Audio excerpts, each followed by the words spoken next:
ধন্যবাদ সবাইকে। আপনারা জানেন যে বাংলাদেশের সমসাময়িক যে পরিস্থিতি, যে সমস্যার সম্মুখীন হচ্ছে, সেই সমস্যার সম্মুখীন মধ্যে হচ্ছে একটা সামাজিক সমস্যা। সেই সামাজিক সমস্যাগুলো হচ্ছে ধর্ষণ, খুন, চুরি, ডাকাতি, ছিনতাই, জমি দখল ইত্যাদি। এই সামাজিক সমস্যাগুলোই আমাদের বাংলাদেশের রাষ্ট্রীয় সমস্যা হিসেবে স্বীকৃতি পাচ্ছে। এই সামাজিক সমস্যা প্রতিরোধ করার জন্য অবশ্যই আমাদের বাংলাদেশের প্রত্যেকটা নাগরিককে যার যার অবস্থান থেকে এটার প্রতিরোধ গড়ে তুলতে হবে এবং সামাজিক সচেতনতা বৃদ্ধি করতে হবে। আপনারা জানেন যে আমাদের বাংলাদেশের সবচেয়ে বড় যে একটা ঘটনা ঘটে গেল, আসিয়া দর্শন।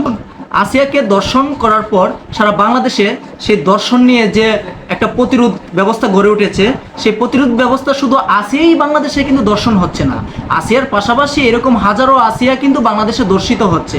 কিন্তু এটা আমাদের ধরাছোঁয়ার বাইরে, এটা প্রকাশের বাইরে। কেউ মান সম্মানের বই এটা প্রকাশ করে, কেউ আবার বিচারের জন্য এটা প্রকাশ করে। তো আমরা মনে করি যারা দর্শিত, যারা দর্শন করেছে, সেই দর্শনকারীকে অবশ্যই 90 দিনের ভিতরে তাদেরকে বিচারের আওতায় এনে ফাঁসি কার্যকর। দর্শনকারীর যে সমাজে বসবাস করে তাদের পরিবারদেরকে অবশ্যই সমাজ থেকে বহিষ্কার করতে হবে, সামাজিক রীতিনীতি থেকে তাদেরকে বহিষ্কৃত করতে হবে।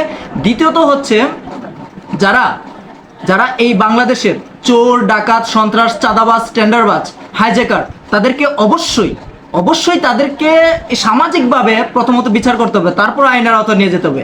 সামাজিকভাবে তাদেরকে ধরে অবশ্যই সাথে সাথে একটা পা অথবা একটা হাত ভেঙে দিবেন, ভেঙে দিয়ে একটা বাঙ্গার থালা ধরায় দিবেন, যেন ওই লোকটা সারা জীবন ভিক্ষা করে ভাত খায়।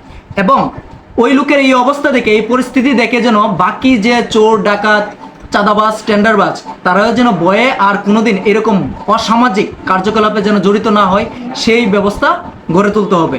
ধন্যবাদ সবাইকে, ধন্যবাদ দেশের সকল মানুষকে।